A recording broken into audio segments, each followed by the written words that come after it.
Let's speak now with Tiff Lynch, who is the acting national chair of the Police Federation. It's always good to see you, by the way, Tiff. Good afternoon. Haven't seen you for a little while.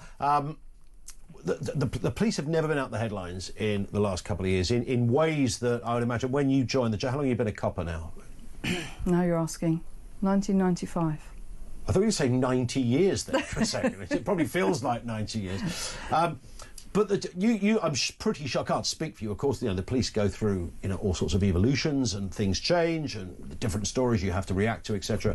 But in the last few years, it's reasonable to say the police have had a tricky time. We have, and that tricky time, like you say, has been going on for a number of years now. But there is so much good work that is going on in policing also. 140,000 police officers that we represent as the Police Federation of England and Wales. And sadly, it's the small minority of those police officers that of doing the wrong stuff that hits the headlines. The really, really good work of those officers that are out there 24/7, sadly, is not projected out to the public enough. Yeah.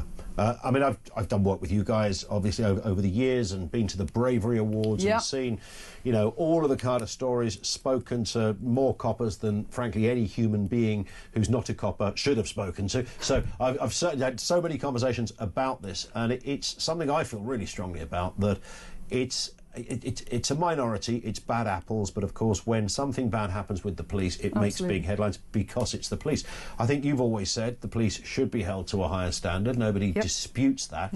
But it's also worth reiterating we are talking always about minority cases, whether it's a copper that's done something wrong. We know about the most horrendous cases, but they are very rare, and the average cop, we do phone-ins on this kind of stuff all the time, and having seen it myself and spoken to people in the job, as it's referred to, it's quite clear that the job doesn't get any easier, right? I mean, it's very difficult. I know there's a lot of pay considerations, we might come on to that, but you're up against it. You're up against it for so many reasons, whether it's political, whether it's financial, whether it's in the street, whatever.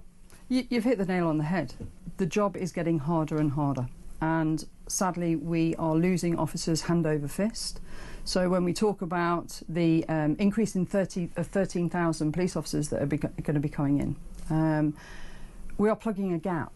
And sadly, because we are losing officers hand over fist, 9,000, just over 9,000 officers left last year. So what happened to the, I remember at the previous last conference when Priti Patel was Home Secretary, I said she was bragging that we've got the police numbers back up again. It's back to the 120,000, whatever it was, that she was trying to reach. Needed, and I remember having the conversation on a news channel with the then policing minister Kit Malthouse about these additional 20,000 officers that were coming back into the system. We lost over 20,000 police officers in the austerity measures. We needed to plug that gap. But what they hadn't factored into was the demand that was being placed onto policing over that 10, 12-year period. We were doing more with less. We actually needed, and still do need, over 50,000 police officers for us to be able to service the public in the way that the public want us and they deserve. Because people were joining. I mean, there's a couple of issues on that. You have more people joining, but of course, people were retiring, and people were retiring early, or they were, for whatever reason, they were dropping out the job. So it wasn't quite an honest stat, was it, to say we've recruited 20,000 if at the other end 20,000 have left? Over 20,000. Over 20,000 have left. And I think you've been quite fair by saying it wasn't quite an honest. I think the figures were fudged because when you're putting a good news story out like that, 20,000 officers are going to be servicing the country, and that's England and Wales, 43 forces across the country.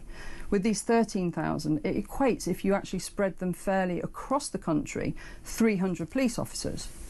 Then when you equate officers on rest days, sick leave, leaving the organisation, you're not going to get that many. You're not going to get that many out there on the streets. What do you find with politics? I mean, in your job, because you're chair of the Police Federation, acting chair of the Police Federation, you have to. I mean, you're always a police officer. You're still a police officer. You're not on the beat at the moment, but you are. This is the job you do, representing rank and file officers. You also have to meet politicians and home secretaries and people like that. When you meet, and again, to go back to Pretty, it's not just her, but I remember saying to her, you know, what do you think your greatest contribution, Home Secretary, is to policing? And I never forget this, Tiff. She looked at me in a way that only a mother can look at a small child when they're very disappointed in them. It's like, why did you ask me that? She didn't really have an answer to that. Now, I'd like to think a Home Secretary would always have an answer to that in an ideal world. So there's another battle you have there, and that's with politicians, which that's never ending, right? Absolutely, and policing should never be used as the political football within politics. Yeah. We're there to uphold the law. It's for the MPs and those politicians to make the laws, and we work with those laws out there in the public. Sure. We have warm words from our politicians. We've got your back. We're there to help you. And there are small things that have helped us. But when it comes to policing and what our officers are desperately needing, which is greater welfare, great increased pay for the demand and the risks that are placed upon them, the MPs need to get behind us on that as well. Yeah. And sadly, we're not hearing them. And just to go back to feed into that, because this is an area you need support on things like recruitment, and you know, Yvette Cooper, the new Home Secretary, I was about to say the current Home Secretary, because they do change around a little bit over there. Politicians do. But the other issue, of course, you have with fair enough that, you know, new people are joining the police. There is now a disproportionate amount of inexperience in the police as well. Which, you know, it's great that there are new. A friend of mine, his son has just joined in the last sort of year or so.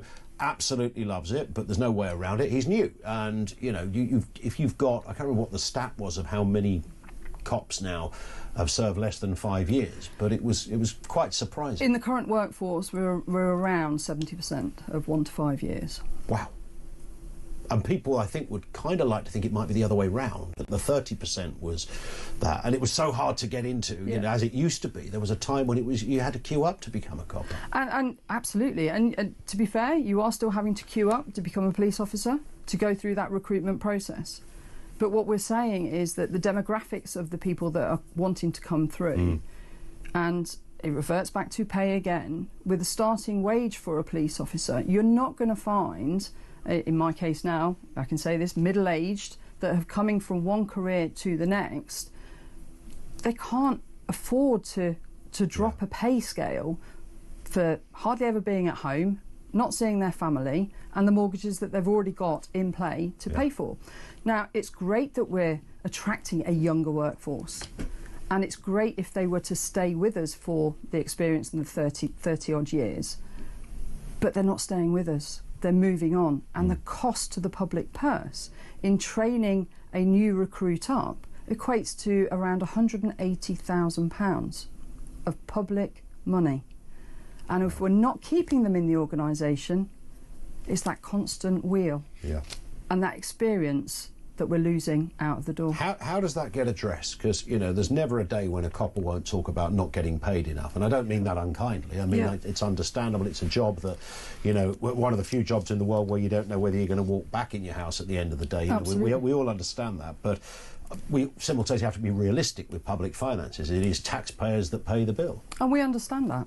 We totally understand that, and we are the one of the few public services that does not have that right to strike. So we haven't got that ability to actually go out there onto the streets and demand for increased pay. We continue doing what we're doing in the hope, and it is a hope, from the PRRB, the Police Remuneration Review Board, signed off by the Home Secretary, non-binding, for them to give us an increase each year. We're 21% below inflation levels. And the government always held it that we would have a percentage of our pay to demonstrate the risks that are involved in police work. 400 to 600 trauma incidents a police officer will receive and go through in their average career, compared to yourself, who would face 2 to 4. And it's that those elements, it's not just the flat rate pay, it's the conditions that police officers are working under as well that need to be addressed. Yeah, it's pay and conditions. It's the conditions. Which is the big one. Absolutely. Question from Steve says, there's been a lot of talk about police vetting recently. Are you confident that the right steps are being taken to stop unsuitable people from joining the force? And that is a good question. It did come up quite a lot recently, where there was some rather interesting conclusions drawn about, you know, who can or what gets forgotten about your past, and if it's not criminally proven, should it be a flag and blah blah blah. We know the story, but it's always going to be tricky and difficult, and Steve highlights that in the question. Yeah, and you said it earlier that we accept and we absolutely implore that police officers must be held to the highest accountability because of the role that we do, and vetting is part of that. And there's a number of hurdles for a police officer, but with the vetting and the current standards of that vetting process, the Police Federation have been advising and telling government and telling the College of Police that the current guidance that's out there was not fit for purpose. It needs to be fair, it needs to be transparent, and it needs to have the, if they were to fail vetting, to know why they failed vetting, and to be able to have an appeal to that vetting. The current way that it's set at the moment, you go through your vetting process, which hasn't been frequent enough because of the austerity measures. They're now sorting that out. And you fail your vetting, you then go through a process of dismissal for gross incompetence because you can't reach the vetting standards, but you don't know why you failed. So this is kind of secret court territory. It very much feels like it. It very much feels like it. So you can have, I mean, could there be a reason why? Is that absolutely, and there has to be reasons. But could there be a good reason why you're not told about it? If it's something a certain sensitivity, could there be a legal ramification to it? There are no. It's in the rules, in the vetting regulations, that the person that is subject of that vetting does not. So this is when you apply to be a cop, as it were. Or would it happen once you're already in and you're applying for a promotion? So you have vetting at the very start when you're going through your recruitment, and then you have periodic vetting through your career every 5 years, and then if you're going into a specialist role, you have a higher level of vetting, and then as you go through promotion, you've got another higher level of vetting. So it's very, very stringent, very, very stringent. Okay. I hope you're ready for this one, Tiff. Ellie in Milton Keynes, there's been a lot of debate about police investigating non-crime hate incidents. Do you think this is a good use of police time, or should more focus be on tackling actual crimes? It's a really good question from Ellie. When we spoke about what is the role of policing and what is the role of a police officer, there are so many different roles that we conduct. We're social workers, we're first responders, we're paramedics, we investigate non-hate crime, antisocial behaviour. When new laws are brought in, it's the expectation that the police will enforce those laws, and when everything becomes a priority, nothing becomes a priority. So is it good use of police time? Each different week, each different month, we have different priorities, and is that a good use of police time? But no one ever joined the police force, did they, in order to knock on someone's door and said, I'm sorry, you called the woman number 42 a silly old cow, so therefore, you know, we're not arresting you, you haven't committed a criminal offence, but it is a kind of non-crime hate crime, we are going to register it down, but you've got a potty mouth. I mean, nobody joined the cops to do that. Absolutely not. We joined the cops to be out there catching criminals and putting them away. Keeping the streets safe. Most of your members don't want to do that sort of stuff, though, do they, surely? I mean, I think it comes down to being involved with the public. Now, with crimes like that, there could be something that leads on to something else. So I'm not saying that it is a waste of police time. So when you have a non-hate crime, neighbourhood policing is absolutely integral with this. PCSOs integral, special police constables. So I would say it's very important in the role that we do, because something may come out of it.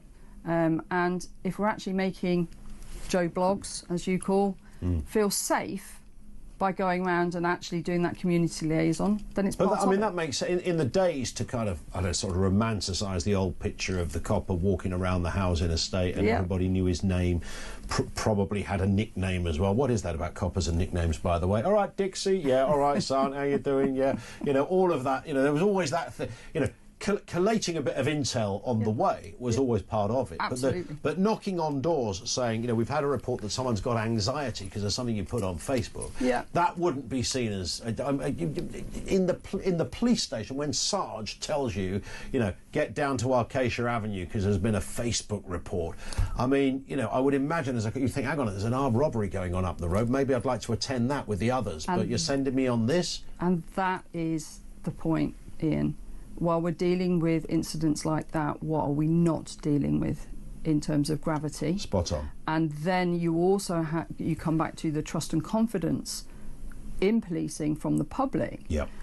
When I speak to my family, when I speak to my friends, and I ask them that question, have you got trust and confidence in the police service? And they look at me gone out. And it's very much, we just need a police officer to answer the 999 call and to be there when we need them. Yeah. But when we haven't got the numbers and demand is getting greater, people are going to unfortunately not have those calls answered. Well, they will have the calls answered, but we might not be attending there and then. Response. Tiff Lynch is the acting national chair of the Police Federation, with us for a few more moments as well, just taking some comments and questions from you, and there's loads of them, Tiff.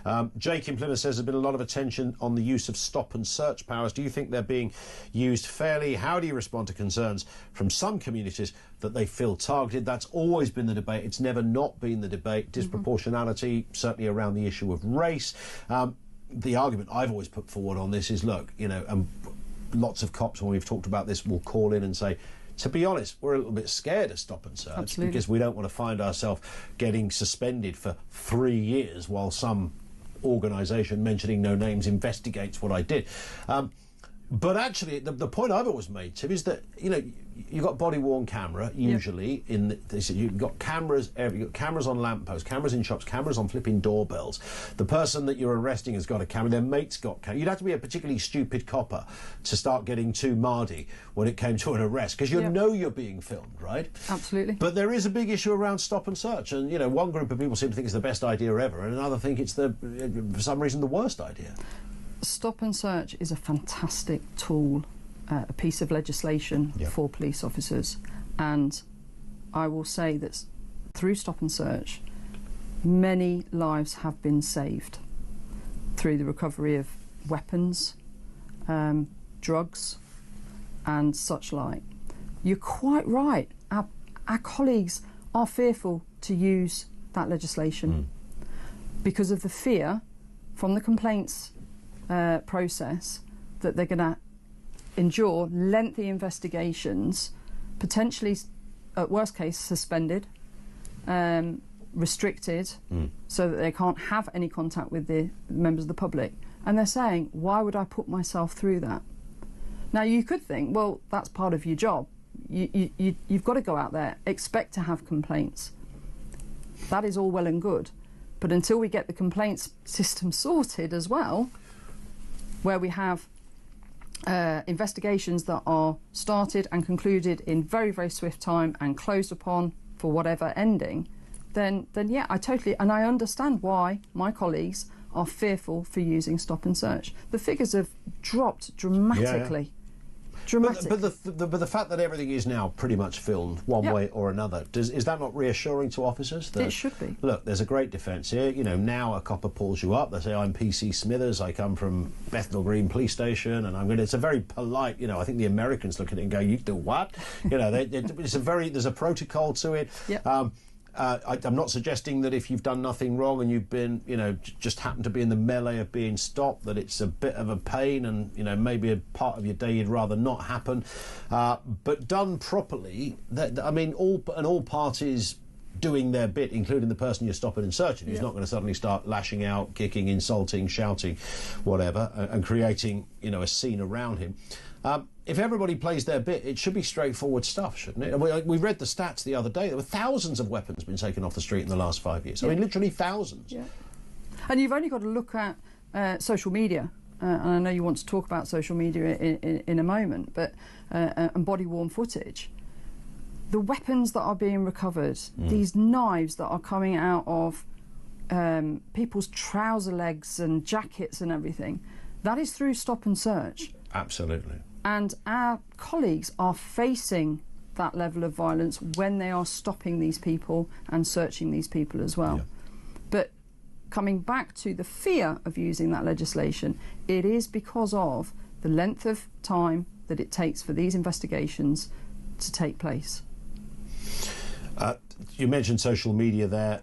That's the other point of this, isn't it? Not only do you face the difficulty that everyone's putting a camera in your face, but it then gets played out on social media. So, you know, and often edited down to look terrible for the police. And I'm sure, you know, there's examples where people are just simply reporting what this is. It's a funny world we live in. It happens in all of our jobs, I suppose, to different degrees. But that can't help a situation, knowing that what used to just be your job is now going to be broadcast to the world, potentially.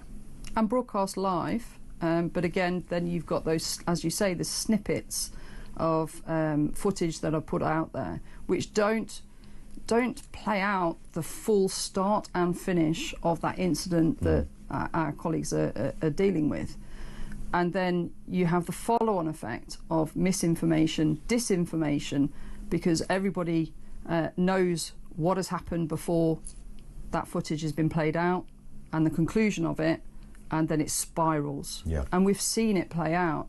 And actually, people think that they know what's happened, actually don't know what's happened, and that creates havoc for those officers that are involved in those situations. This one comes from Tom, who may well be a police officer himself. The Police Federation has been pushing for fair pay for officers for a while now. Yeah. Has there been any progress on that front, or are there still big hurdles to overcome? We touched on it at the beginning. So what is officially the state of play on that one, Tiff? So, as you know, we polled our membership last year, and we had the highest ever return rate. That says something, doesn't it, when it comes to pay?